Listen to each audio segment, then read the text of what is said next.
Gang, what's up? Aaron here, Canadian Looney. So we've got Pierre Poilievre, leader of the Conservative Party, the official opposition. He doesn't make many appearances on legacy media.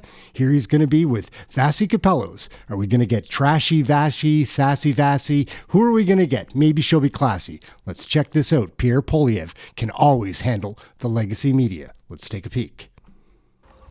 Hey, that's something everyone can enjoy. Welcome back to Question Period. Before the break, we brought you part one of our conversation with Conservative leader Pierre Poilievre. Here's part two.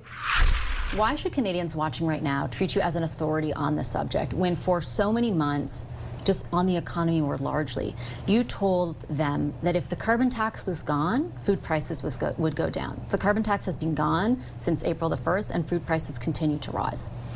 Well, first of all, I was right about the carbon tax. Everyone now agrees after demonizing me for so long that I was right about the carbon tax, and imitation is the highest form of flattery.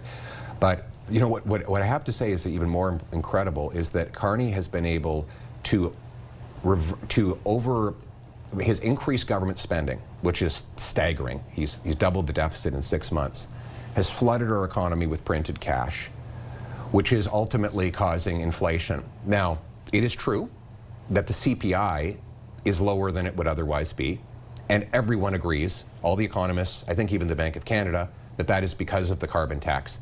You're welcome. But when you flood the economy with hundreds of billions of dollars of extra printed money, as Mr. Carney is doing, you cause inflation in every other area of life.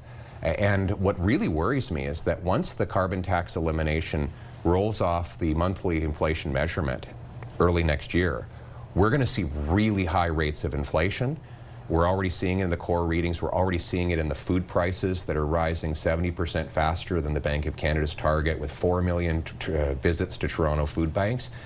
Mark Carney is doing the Justin Trudeau inflationary spending on steroids, and I'm very concerned this is going to cause serious human suffering. But the statistics around inflation show that even food inflation from the first month after the carbon tax was cut outpaced regular inflation. The promise you specifically and your colleagues made to Canadians was food prices would go down if the carbon tax is eliminated. That didn't happen. Why should you be treated as an authority more largely on what the government should do on the economy? Well, I'll tell you why I should be treated as an authority on this one, Vassy, is because I said that Carney would only suspend the carbon tax before the election and then bring in a new one after the election, and that's what he's doing. The fuel standard, the Canadian fuel standard that he's bringing in. That was in existence already. But it's rising every year, and it is going to get to 17 cents a litre. According to the parliamentary budget officer, what was the old carbon tax? 17 cents a litre. So just as I predicted that he would bring back a carbon tax, he is doing that. And we don't know yet exactly what the impacts will be on food prices, but we can be sure it's a lot. Because whenever you raise fuel prices... But what you said didn't happen. I have to respectfully challenge you. I take what you're saying about the clean fuel standards, okay? But you didn't say, oh, but there will be the clean fuel... You said, if the carbon tax is gone, food prices are down. But he's brought in a new carbon tax. But he didn't. It was already in place. That policy set existed when you were making those comments. Right, and it's growing. And it's hard to keep track of all the liberal taxes. There's so many of them. It's like, which one are we talking about? But this is another 17 cent a litre tax. And as I said, whatever benefit that Canadians got from the elimination of the carbon tax, Mr. Carney has obviated, he is nullified with massive new money printing deficits that are even worse than the ones that Trudeau left behind. Is there no way in the world to justify any of the extra money that he is essentially dealing with? And I'll tell you how he framed his own comment last week about a more substantial deficit, I think is what he said.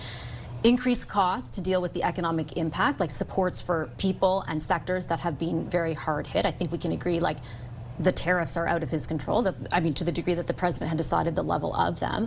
And the second impact is just simply from the tariffs themselves and the compressive factor that has on revenues for the government. Like, wouldn't you be dealing with the exact same situation?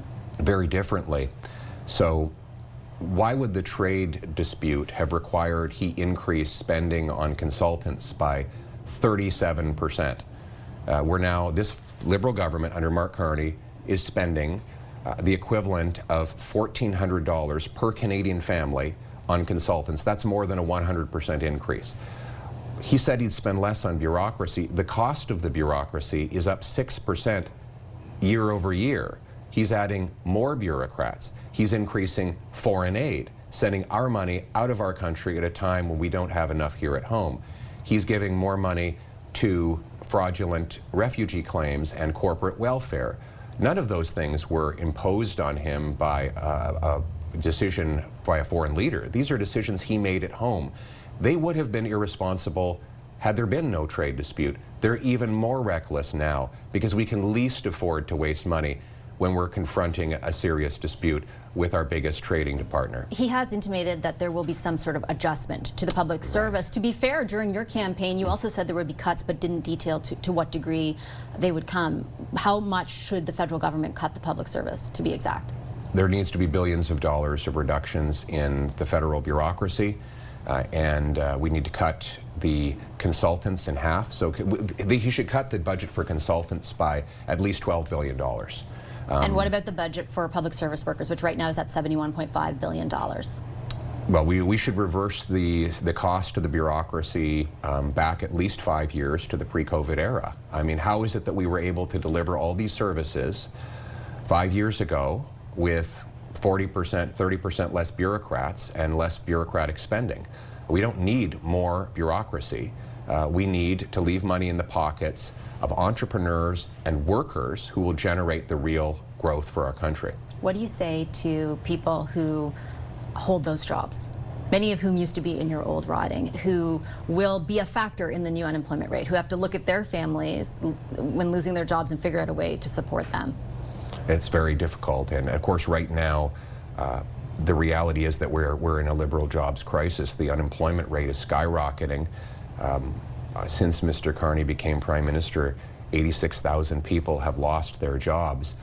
The answer to that, though, it surely cannot be to build the bureaucracy. I mean, if a bigger bureaucracy was going to make for a good job market, then we'd have the best job market in the world, because liberals have done nothing but spend on bureaucracy and government consultants. What we need is private sector employment.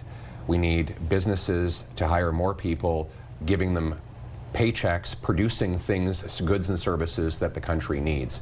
And unfortunately, that's going to be tough. I made the decision to be honest about people to people during the election. Mr. Carney once again pulled a bait and switch. Well, to be fair, you just said that there'd be cuts. You didn't detail the degree to which you would. We did actually. I don't have my platform in front of me, but we did have the dollar figures that we plan to save. I think it was $56 billion right. is what your total was, but you didn't break that down. We did break it down by public service, consultants, so how many aid, thousands of Canadians should lose their job in the public service? Hundreds of thousands of Canadians could gain their jobs, should gain jobs.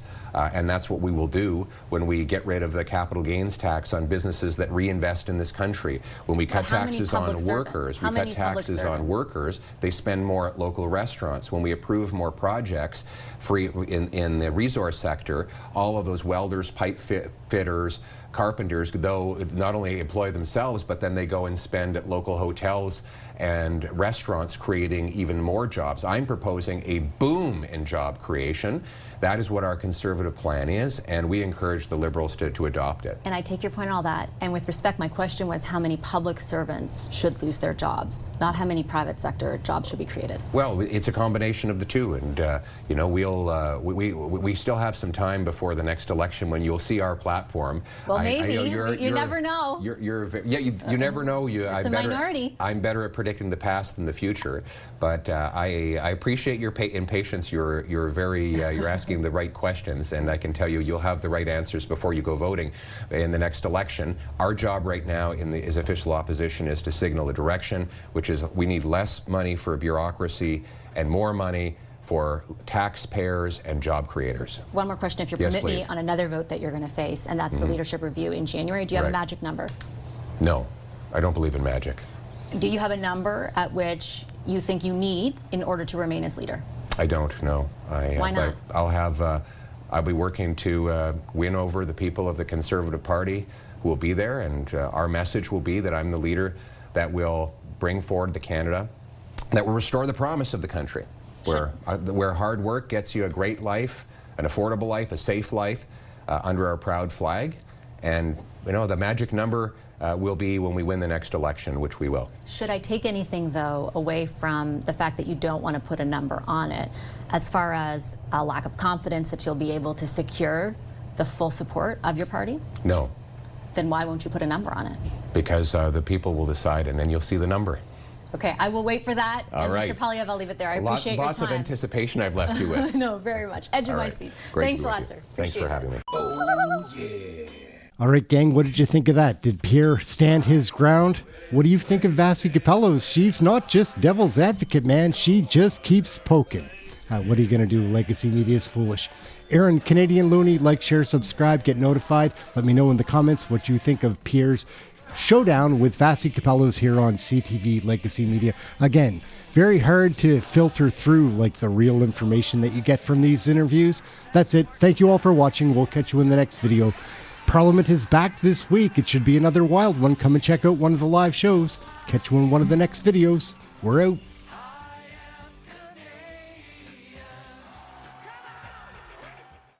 WTF. Here, here. Oh, yeah.